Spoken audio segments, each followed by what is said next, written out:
Good evening sir. আমি পেশায় একজন শিক্ষিকা। এছাড়াও আমি ইসলাম ও অন্যান্য ধর্ম নিয়ে রিসার্চ করি। আপনার নামটা কি জানতে পারি? আমি নীলিমা। আপনার লেকচারের জন্য অসংখ্য ধন্যবাদ। তবে আমি কিছু ব্যাপারে একটু জানতে চাই। যেমন আপনি ভবিষ্যৎ পুরাণের কথা বললেন, 3য় খণ্ডের 3য় অধ্যায় 5 থেকে 8 নম্বর শ্লোক। আমি আপনাকে আরেকটা ব্যাপার জানিয়ে রাখি যে হয়তো আপনিও এটা জানেন। ধরেন ঈশ্বর যে নবীকে পৃথিবীতে পাঠান, সেই নবী তার উদ্দেশ্যে বলা ভবিষ্যৎবাণীগুলো পূরণ করবেন। যদি সেই নবী অর্ধেক বা তার কম ভবিষ্যৎবাণী পূরণ করেন, তাহলে তাকে নবী বলা যাবে না। এটা একটা সাধারণ যুক্তির ব্যাপার। এবারে ভবিষ্য পুরাণার কথা বলি।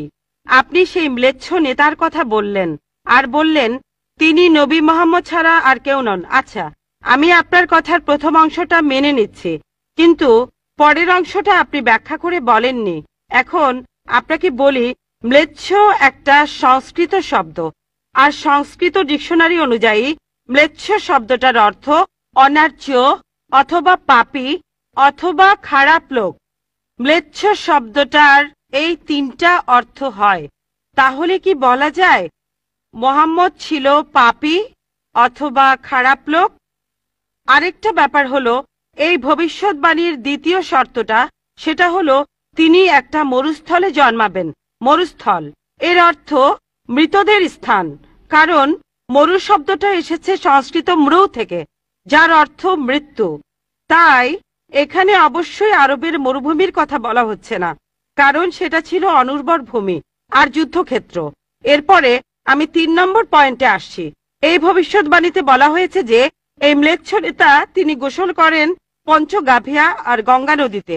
আর এটা আমরা সবাই জানি যে গঙ্গা নদী, এই নদীটা আরবে নয়, গঙ্গা নদী রয়েছে ইন্ডিয়ায়। এটা পৃথিবীর সবাই জানে। এবার পঞ্চগাভিয়ায় গোসল করা সম্পর্কে বলি।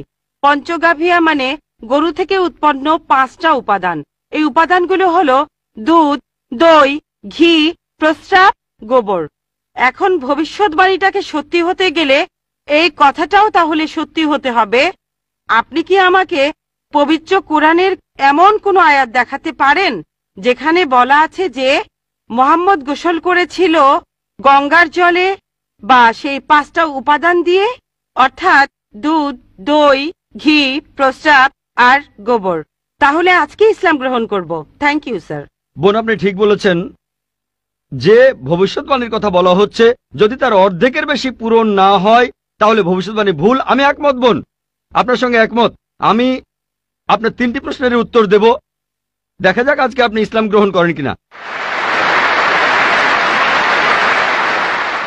এটাও হতে পারে আপনি আমার সঙ্গে একমত হবেন না। আমি যা বলবো, আমি একমত। ম্লেচ্ছ এই শব্দটা 3টি অর্থ আছে। ম্লেচ্ছ এর একটা অর্থ হলো অনার্য অর্থাৎ বিদেশি, আরেকটা অর্থ হচ্ছে পাপী, আরেকটা অর্থ হলো খারাপ লোক। আর দেখবেন ইন্ডিয়ায় হিন্দুরা সাধারণত মুসলিমদের বলে থাকে ম্লেচ্ছ। তারা যখন এভাবে বলে তারা আসলে বোঝায় পাপী আর খারাপ লোক, কিন্তু এর আরেকটা অর্থ হলো বিদেশি। যখন আমি লেকচারে কোনো ধর্মগ্রন্থ থেকে উদ্ধৃতি দেই, সেখানে একটা শব্দের যদি অনেক অর্থ হয়, ব্যাপারটা এমন না ধরেন শব্দটার 4টা অর্থ আছে, তার মধ্যে 3টা অর্থ এখানে খাটে না, মাত্র একটা ঠিক হলেও অর্থ সঠিক হতে পারে। যেমন ধরেন কোরআন বলছে তোমরা শূকর খেও না। আজকে যদি ডিকশনারি খোলেন, এই শূকর শব্দটার একটা অর্থ হলো পুলিশ অর্থাৎ পুলিশ অফিসার, তাহলে একটা অর্থ শূকর, আরেকটা অর্থ পুলিশ অফিসার। তবে কোরআন বাইবেল এটা বোঝায়নি। বাইবেলে বুক অব লেভিটিকাস 11 অধ্যায় 7 থেকে 8 অনুচ্ছেদে আছে, বুক অব ডিউটেরোনমি 14 অধ্যায়ের 8 অনুচ্ছেদে আছে, বুক অব আইজায়া 65 অধ্যায়ের 2 থেকে 5 অনুচ্ছেদে আছে, বলা হয়েছে তোমরা শূকর খেও না। কিন্তু পুলিশকে বোঝায়নি বাইবেল। যদি আপনি বিভিন্ন ধর্মের ছাত্রী হয়ে থাকেন, যদি 10টা অর্থ থাকে সেখানে একটা অর্থও খাটে, দেখতে হবে সেটা সঠিক কিনা। 2টো সঠিক হতে পারে, 3টা সঠিক হতে পারে, সবগুলো সঠিক হতে পারে, কিন্তু যদি মাত্র একটা অর্থ সঠিক হয় এতেও ভবিষ্যৎবাণীটা ফলে যেতে পারে। আমি আপনার সঙ্গে একমত যে ম্লেচ্ছ এর একটা অর্থ অনার্য, ইন্ডিয়ানদের দিক থেকে একজন বিদেশি। আর আমি আমার লেকচারে তখন বলেছিলাম ম্লেচ্ছ শব্দের অর্থ হচ্ছে বিদেশি। আর আপনি ভুল পথে গিয়ে বলছেন এখানে ম্লেচ্ছ মানে হচ্ছে পাপী। আপনি আসলে এখানে ভুল বুঝেছেন বোন। যদি আপনি বলেন কোরআন আর বাইবেল বলছে পুলিশদের খেও না, তার মানে আপনি বিভিন্ন ধর্মের উপর ছাত্রী নন। আপনি তাহলে এক পেশে। একটা অর্থে যদি ভবিষ্যৎবাণীটা পূরণ হয়, আরেকটা কথা যদি সন্দেহ থাকে, আমি আরো 10টা পয়েন্টের কথা বলেছি, সবগুলোকে খণ্ডন করতে পারবেন না। আরেকটা বললেন মরুস্থল, এটার একটা অর্থ আমিও একমত, মৃতদের স্থান। তবে সংস্কৃতিতে মরুস্থল শব্দটার আরেকটা অর্থ হচ্ছে বালুময় স্থান। আপনি আজকে ডিকশনারি চেক করেন, সেখানে দেখবেন আমাদের ইসলামিক রিসার্চ ফাউন্ডেশনে এখানে সংস্কৃত ডিকশনারিও আছে। আমি বিভিন্ন ধর্মের উপর ছাত্র, এটা মানছি যে একটা অর্থ হচ্ছে মৃতদের স্থান, আরেকটা অর্থ হচ্ছে বালুময় স্থান। কিন্তু ভুল অর্থটা আপনি নিচ্ছেন কেন? তাহলে তো আপনি ভুল পথে চলে যাবেন। যদি পারমুটেশন আর কম্বিনেশন গুলো দেখেন, অন্য যে পয়েন্টগুলো বলেছি সেগুলো পুরোপুরি সঠিক। এখানে আপনাকে সঠিক উত্তরটা বেছে নিতে হবে। তাহলে মরুস্থল শব্দটার একটা অর্থ হলো বালুময় স্থান বা মরুভূমি। আপনার তৃতীয় প্রশ্নতে আসি, আপনি ইসলাম গ্রহণ করবেন ইনশাল্লাহ।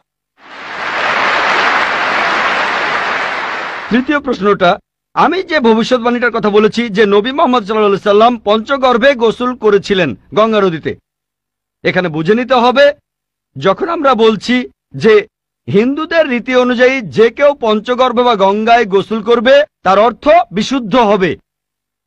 একটা অর্থ শারীরিকভাবে গঙ্গায় ডুব দিলেন, আমারও মনে হয় না নবীজি ইন্ডিয়ায় এসে গঙ্গায় ডুব দিয়েছিলেন। আরেকটা অর্থ বিশুদ্ধ হওয়া, তখন ব্যাখ্যা করিনি কারণ লেকচারটাই অনেক লম্বা ছিল। এই টপিকটা নিয়ে আমি সারাদিন কথা বলতে পারি, আমি এখানে খুব বিস্তারিত বলিনি। আমি প্রত্যেকটা ভবিষ্যৎবাণী নিয়েই আরো কয়েক মিনিট বলতে পারি, সব মিলিয়ে ঘন্টাখানিক বলতে পারবো। এখানে পঞ্চগর্ভে গোসল করা মানে হচ্ছে বিশুদ্ধ হওয়া।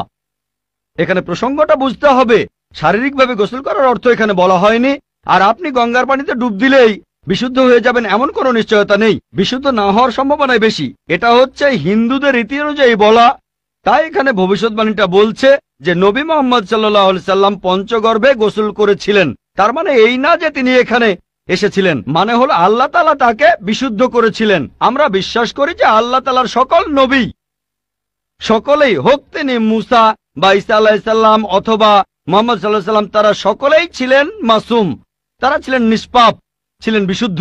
তাহলে আল্লাহর সকল নবী, আল্লাহ যাদের পৃথিবীতে পাঠিয়েছিলেন, আমরা মানি যে তারা সকলেই নিষ্পাপ, সকলেই মাসুম, সকলেই বিশুদ্ধ। তাহলে আপনার উত্তরটাও পেলেন। আশা করি ইনশাল্লাহ আপনি ইসলাম গ্রহণ করবেন। বোন, আগের বোন যে প্রশ্নগুলো করেছিলেন সে ব্যাপারে কিছু কথা বলি। তার 3টা প্রশ্ন, সেখানে আমার মেয়ে রুজদা নায়েকের গানের কথাগুলো মনে পড়ল। শেষ গানটা যে don't talk to me about Mohammad সাল্লাল্লাহু আলাইহি সাল্লাম, আর কোঅর্ডিনেটর বলেছিলেন গানের কথাগুলো একটু মনোযোগ দিয়ে শুনবেন। আপনারা যদি কথাগুলো শুনে থাকেন, এটা নবীজি সাল্লাল্লাহু আলাইহি সাল্লামের একটা সিরাত যে একদিন মুহাম্মদ সাল্লাল্লাহু আলাইহি সাল্লাম হেঁটে যাচ্ছিলেন, তখন এক পথচারীর সঙ্গে তার দেখা হলো। সে নবীজির বিরুদ্ধে কথা বলতে লাগলো, ও এই নবী মোহাম্মদ খুবই খারাপ লোক, তার সঙ্গে কথা বলো না। সে কিন্তু মোহাম্মদ সাল্লাল্লাহু আলাইহি সাল্লামের সঙ্গে কথা বলছে, সে জানে না। ওই লোকটাই মোহাম্মদ সাল্লাল্লাহু আলাইহি সাল্লাম।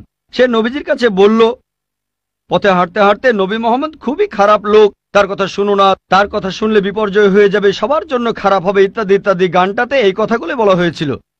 লোকটা নবীজিকে বলল, তবে আপনি খুব ভালো মানুষ, আর আপনাকে সাবধান করছি ওই মোহাম্মদ লোকটার কথা শুনবেন না সাল্লাল্লাহু আলাইহি সাল্লাম। সে ভণ্ড, নাউজুবিল্লাহ, সে খুব খারাপ মানুষ, নাউজুবিল্লাহ।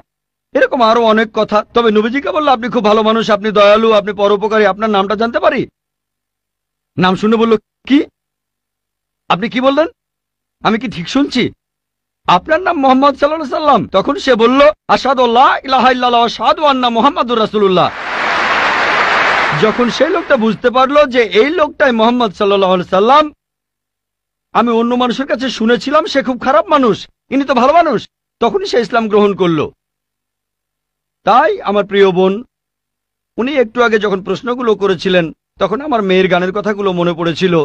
নবীজি সাল্লাল্লাহু আলাইহি সাল্লামের সেই সিরাতটা, যেখানে এক পথচারী নবীজির কাছে এই নবীজি সম্পর্কে বদনাম করছিল, তবে তখনই সত্যিটা জানার পর সেই লোক শাহাদা উচ্চারণ করেছিল। আশা করি ইনশাল্লাহ আমাদের বোনও শাহাদা দেবেন, আর আমি দোয়া করি আল্লাহ যেন তাকে হেদায়েত দান করেন।